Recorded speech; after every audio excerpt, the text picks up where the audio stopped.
I asked my handsome neighbor to test my wife's loyalty. It unleashed a sociopath's insidious scheme and destroyed everything. I can still see that night as clearly as if it were yesterday. My name is David, 33M. My life, at least outwardly, seemed perfect. There was Emma, my wife. She was 26F, beautiful, brilliant, and possessed this incredible way of making my entire world brighter. I loved her more than anything. But as they say, nothing truly good comes easy. Deep down, there was always this nagging voice, a little devil whispering that I wasn't enough. It was a lingering scar from my first serious relationship, a betrayal that blindsided me when I least expected it. Since then, the fear of being backstabbed again clung to me like a shadow. It played on repeat in my mind, a broken record convinced I'd eventually be abandoned. I swear I fought tooth and nail to keep myself from being controlling, from snooping through Emma's phone or tracking her every move. I tried my best not to do anything like that. But that fear? It was deep-seated, a slow burn that just wouldn't let me find peace. Emma always told me I was unreasonably jealous. I knew it, and I knew how exhausted it made her. I saw the weariness in her eyes every time we argued over the smallest things, like her coming home a little late from a work party, or just putting on a touch of makeup to go to the grocery store. I'd tell her my jealousy was just because I loved her so much, but I knew she was sick and tired of that excuse. Then one evening, everything changed in an instant. I remember the exact moment. Emma came over to me, her eyes sparkling with an indescribable joy, mixed with a hint of shyness. She whispered, "Honey, we're gonna have a baby." My heart stopped. The feeling was a mix of absolute bliss and an electric shock coursing through me. A tiny life was growing inside Emma, our child. In that moment, my life felt unbelievably complete. I truly thought, this is it. This is everything I've ever dreamed of. But in that very moment, the demon in my head roared louder than ever before.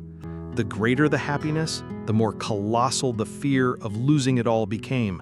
I felt like I was standing on the highest peak of my life, yet simultaneously at the edge of a terrifying abyss. I didn't know if I could protect this fragile happiness.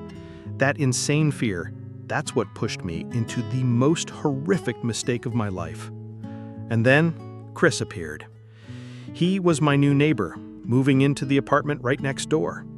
Chris was a bit younger than me, around 30, tall, handsome, single, and possessed a strange charisma. He had a smooth way of talking, a natural charm that drew people in. Especially women, I noticed.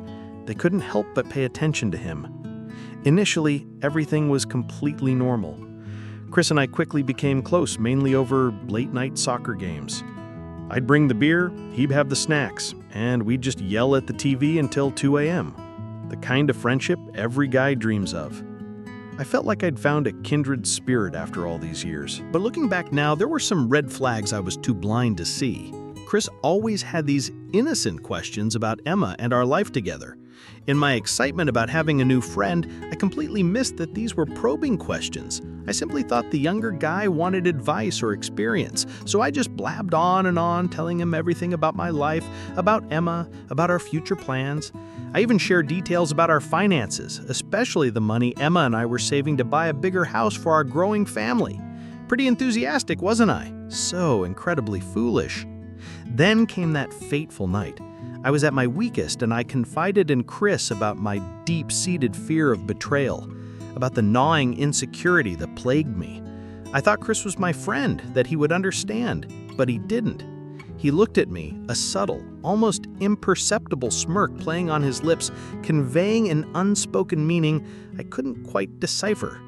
Chris spoke, his voice completely casual, as if suggesting a harmless game. "Oh, well, there's one way to know for sure. Test her." I laughed it off at first. Test her? You've got to be kidding. But that thought didn't disappear. It burrowed into my mind, growing bigger with each passing night. Chris was a guy who could tempt anyone. If Emma truly loved me, she'd surely reject him, right? Right?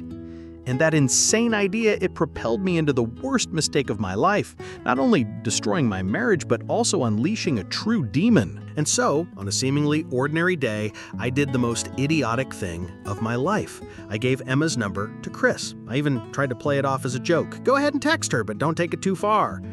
Thinking back now, I was such an idiot. At the time, I tried to convince myself it was just a harmless prank, a way to quell the gnawing insecurity. I trusted Emma, trusted our love. I just wanted concrete proof to silence the demon in my head. The first few days passed smoothly. Chris was diligent about showing me their texts. They were all innocent, polite exchanges, asking about work, neighborhood life, just simple greetings, wishing each other a good day or checking in on well-being and so on. Emma's replies were equally polite and cordial. There was nothing unusual or alarming at all. I started to feel at ease. I thought how lucky I was to have Emma in my life.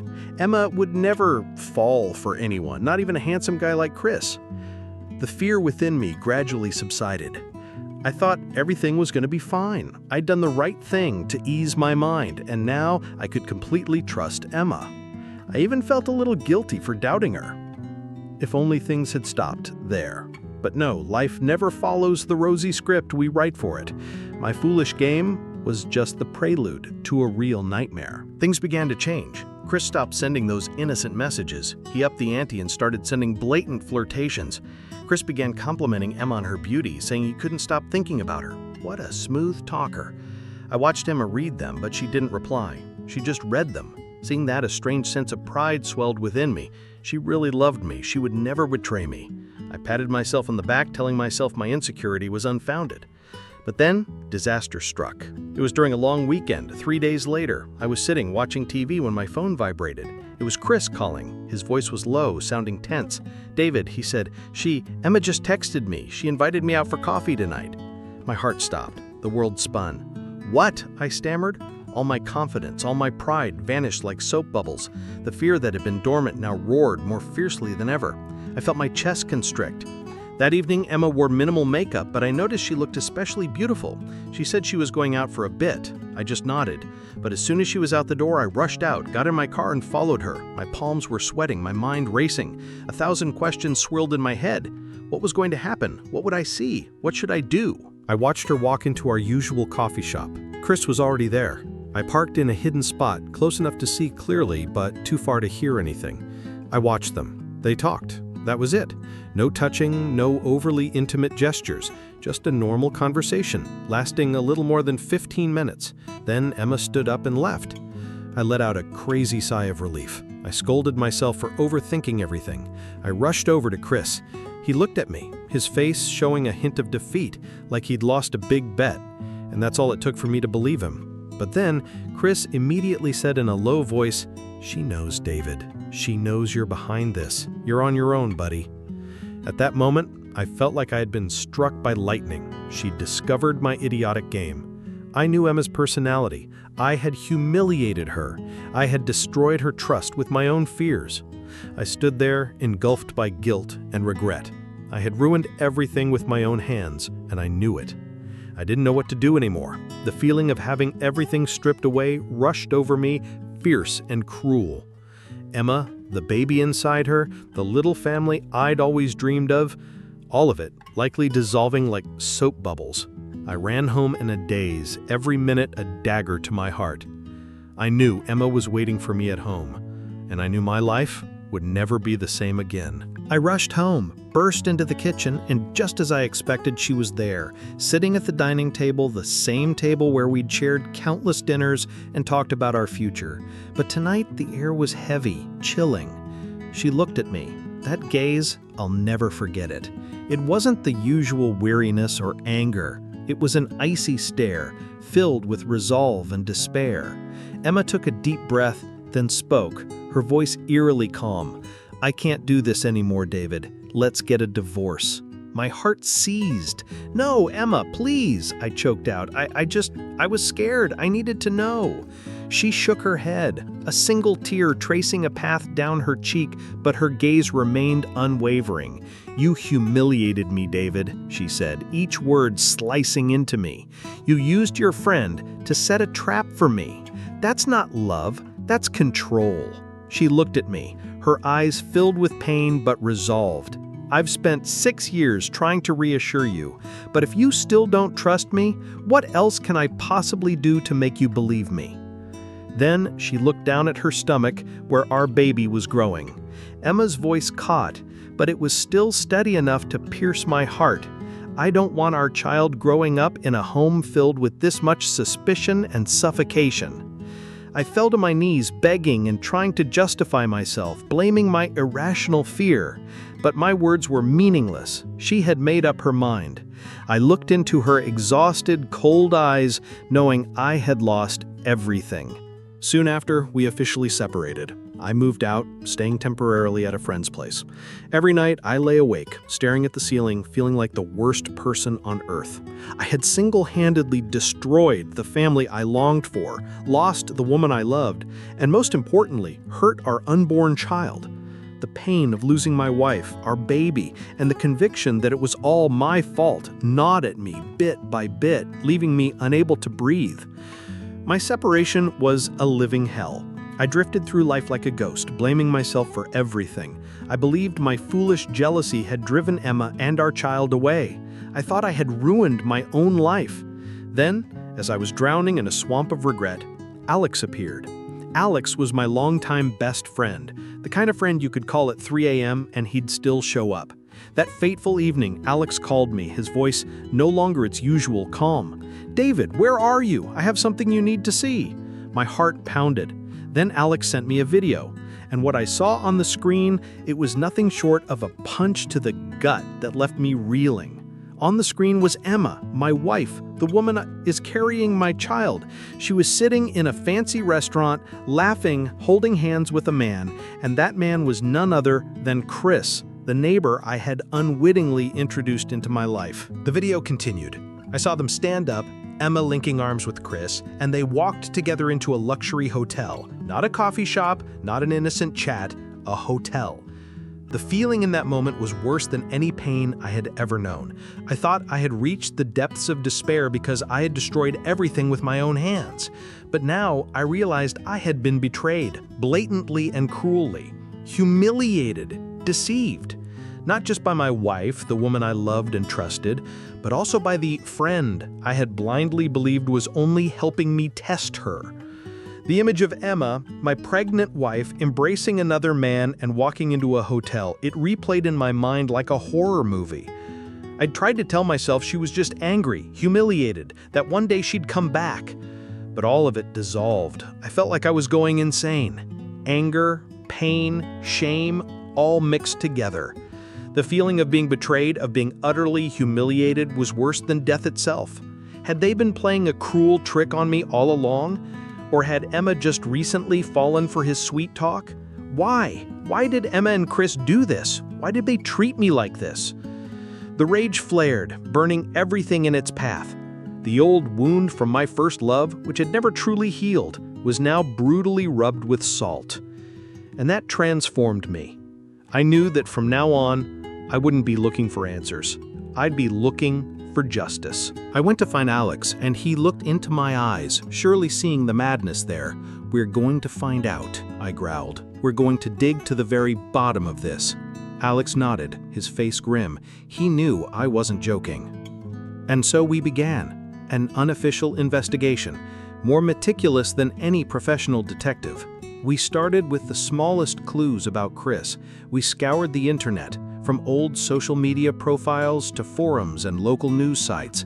I even hired a private investigator just to be sure. And then, piece by piece, the horrifying picture emerged. Chris wasn't the wealthy single guy he claimed to be. He was a professional financial con artist, a true narcissist, and even worse, a genuine sociopath. We unearthed a string of criminal records about him, from defrauding women out of money and living off them, to cases involving massive debts. He was wanted in multiple states. And from that information, one thing became terrifyingly clear. He didn't love Emma. He saw her and me as nothing more than pawns in his dirty game. I remember my jaw dropping as Alex showed me an old article about a young woman who lost her entire inheritance because she trusted Chris, or another file about a woman Chris abandoned while she was also pregnant after he'd fleeced her of all her money. My blood ran cold. Emma was pregnant. Was Chris planning to do the same thing to her? Chris's motive was as clear as day. Not love, but our assets. The money I had painstakingly saved, every single penny, was to build a home for my growing family. He had exploited my fear and Emma's exhaustion to infiltrate our lives, then made his move. He was a poisonous snake in human form, and I was a fool who had willingly opened the door for the wolf. I was in absolute shock. Not only had my wife betrayed me, but I had also been manipulated by a con artist for financial gain. That feeling, it was even more sickening than the pain. I realized Emma was a victim too. She had been deceived, exploited, but the hurt she had inflicted on me, the feeling of betrayal from my own wife, was still too immense. I couldn't just let it go. Our relationship at that point was beyond saving. I was furious with Emma, I was furious with Chris, but I was also furious with myself, furious for being so stupid, so blind. However, I decided I wouldn't tell Emma the truth, not yet at least. I would keep everything quiet until court, then everything would come out, and I'd make sure Chris paid for everything he had done. After that night, discovering Chris was a professional con artist, my world exploded. The pain of a cheated husband transformed me. I was no longer the weak, insecure David. I was a father-to-be, a man betrayed, and I wasn't going to let that bastard get away with it. I told Alex I needed a good lawyer. Not just a regular divorce lawyer, but someone who could expose a criminal. Alex nodded, no words needed. He then introduced me to Sarah, a tough lawyer he knew who specialized in complex cases with criminal elements. From our first meeting, Sarah looked at me with understanding in her eyes. "What do you want, David?" she asked. "I want justice," I replied, "and I want to expose that bastard for who he really is." And so, the battle began. It wasn't just a divorce case anymore, it was a war to unmask Chris. Alex and I worked tirelessly, meticulously organizing all the evidence. First were the messages Chris used to test Emma, which I had thankfully saved. Then came the photos and videos Alex captured at the restaurant and hotel, undeniable proof of Emma's infidelity. Looking at those images again still twisted my gut, but now the pain was replaced by fierce resolve. And most chillingly, Chris's criminal record. We dug up everything. Old indictments from other states, the smaller scams he'd been involved in, even information showing he was a wanted man. Each piece of evidence we found was a fresh stab into my past, but also a solid brick building the wall that would crush Chris. I no longer felt like a victim. I was the hunter, and Chris was the prey. I knew the battle in court would be tough, but I was ready. I wasn't going to let him get away. And Emma? She'd have to face the truth too. And then that fateful day arrived, court day. That morning I felt a heavy stone in my chest. Anger, pain, but above all an ironclad determination. I was going to end this once and for all. I stepped into the courtroom and all eyes turned to me. Emma was already there, seated next to Chris, who flashed a condescending smirk, his challenging gaze sweeping over me. Emma looked stoic, but I caught a flicker of anxiety in her eyes. She wore a business suit, her belly noticeably protruding. Looking at her, a part of me still ached, but my rational mind screamed, this wasn't the Emma I knew. This was the woman who betrayed me, even if she was Chris's victim. As the proceedings began, the air grew thick with tension. My lawyer, Sarah, opened first.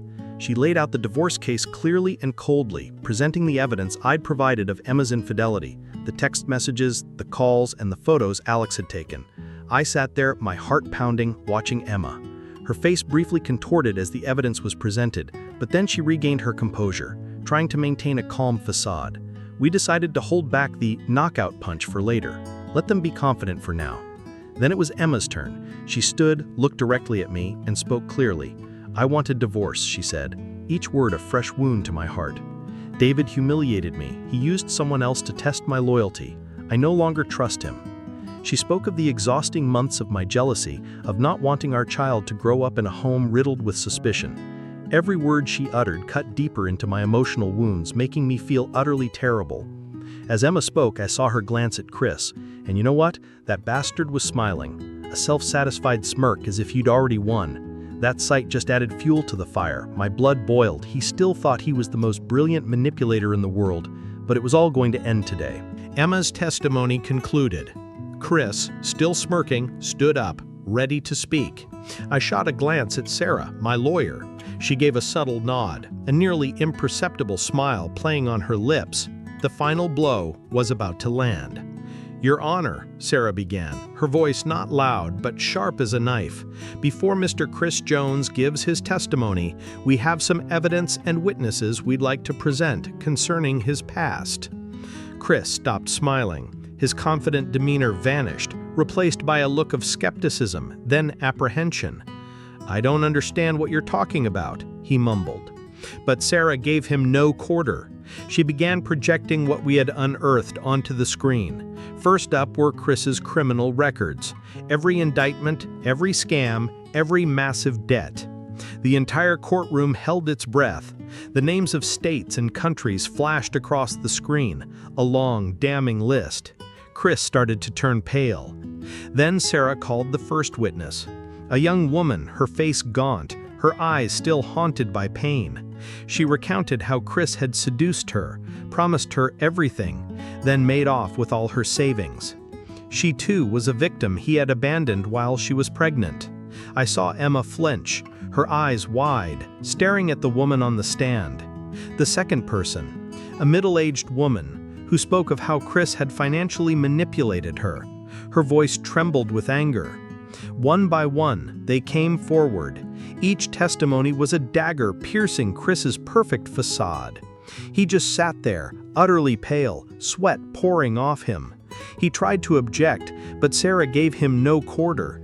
She had concrete, undeniable evidence for every single claim. Finally, Sarah projected a financial flowchart onto the screen. She pinpointed how Chris had first contacted Emma, then how he began steering her attention toward our savings for a house. "Your Honor," Sarah's voice resonated through the courtroom. "Mr. Chris Jones is not a lover. He is a professional con artist, a wolf in sheep's clothing, who targeted my client's assets and Miss Emma's. He exploited Mr. David's insecurity and Miss Emma's vulnerability during her pregnancy, all for money. He cared nothing for Miss Emma or the baby she carried." I looked at Emma. Her face was ashen, her eyes wide with shock. She stared at Chris with an expression of utter disbelief, filled with horror and pain. Chris's smug smile had completely vanished, replaced by pure panic. He had been exposed, and Emma finally had to face the brutal truth about the man she had trusted. The feeling in that moment was a strange mix of profound vindication and an indescribable sharp pang of sorrow. As Sarah projected the final pieces of evidence onto the screen, as the testimonies of Chris's past victims echoed through the courtroom, I no longer looked at Chris. I looked at Emma. Her face steadily drained of color, utterly pale. Her eyes, initially filled with anger, shifted to profound shock. She stared at Chris, at the man she had trusted, watched him begin to panic, mumbling denials, but it was useless. Everything was painfully clear. Then I saw Emma's eyes fill with overwhelming pain and regret. It was as if her entire world had just crumbled. She had been deceived, used, and it was happening right before my eyes, before the court, before everyone. That raw pain was vividly etched on Emma's face. Did I feel a sense of triumph seeing her like that? Yes, absolutely. A part of me screamed with perverse satisfaction as that bastard Chris was finally exposed. He was paying the price. But at the same time, an indescribable pang of sadness swelled within me as I looked at Emma. She was a victim too. She had trusted the wrong person, and she was paying an incredibly heavy price. Then I looked down at her stomach, where our baby was growing. A feeling of profound sadness, a heavy weight. Would this innocent child be born into such a broken situation? Finally, the judge delivered the verdict. Our divorce was granted. Immediately after the ruling, police officers entered. Chris was arrested right there in the courtroom. He struggled, yelled, and cursed, but it was useless. He would face a litany of fraud charges and was undoubtedly looking at serious prison time. A sense of justice finally served. Regarding custody, the judge awarded full custody of our child to me. Emma was granted visitation rights, but initially on a limited basis. I knew this was the right decision, as I couldn't trust her. But looking at Emma's face when she heard that ruling, when she looked down at her stomach, I knew her pain was immense too. It was a bitter end for all of us. The trial ended. Chris paid his price. But that wasn't the end of everything. It was just the beginning of an entirely new journey. A journey filled with pain, but also hope. My son was born. A healthy baby boy with big round eyes just like Emma's. Looking at him, all the pain, all the anger seemed to melt away. Now my life revolves entirely around him. I focus completely on being the best father I can be. I've learned to change diapers, make bottles, and rock him to sleep. Every night, holding him in my arms, I feel myself healing, little by little. I also started therapy. I know the insecurity from my past, from what happened with Emma, it's still there. But I don't want it to destroy me anymore, or worse, destroy my son's future. As for Emma, her life is certainly hellish too. She has to face immense regret, the shame of being deceived and having betrayed me. She gave birth to our child and had to start over from scratch. I hear whispers that she's struggling a lot to get her life stable, to find a new job. That's the price she has to pay. But you know what? Emma didn't give up. She started trying to contact me. At first they were just messages, asking about our son. Then gradually sincere apologies. Not superficial at all, but genuine remorse, not just for what she did to me, but also for her blindness in being deceived by Chris. She was persistent in asking to visit our son, to be with him. Then she even offered to help me take care of him, like a friend, asking for nothing in return. Gradually, I saw Emma change. She matured, became more thoughtful. Her patience, the way she tried to prove she deserved forgiveness, slowly melted the ice in my heart. I know things can never go back to the way they were. The scars remain. But looking at our son, seeing Emma's sincerity, I know there's still hope in this life. Time continued to pass. 1 year, then 2. My little boy is older now, starting to run around and babble, "Dada!" Every day, looking at him, my life feels more meaningful.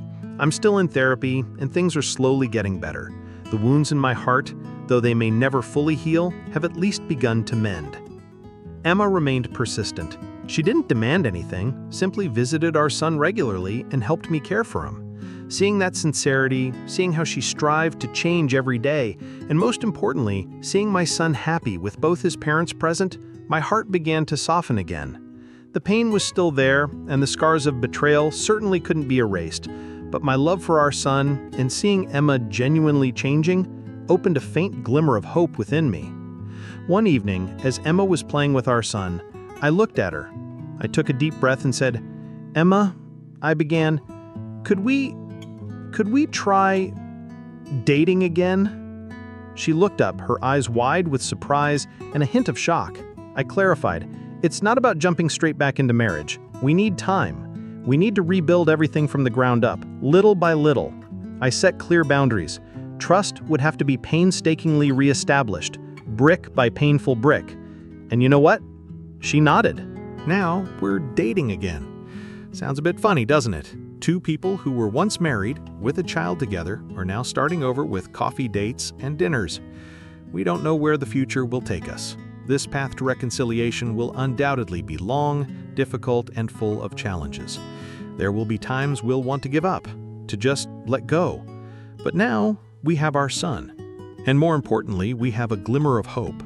A hopeful future awaits us. I'm no longer the weak, insecure David. I am David, the father, the man who learned a painful lesson about trust and forgiveness. And I believe we can do this. And that's my story. What do you think about this journey? Do you believe we deserve a second chance? Thank you for listening to today's story from the Guilty Notes channel. If this story resonated with you, please like and share this video, and don't forget to subscribe to the channel so you don't miss other emotional, real-life stories and valuable lessons. See you in the next video.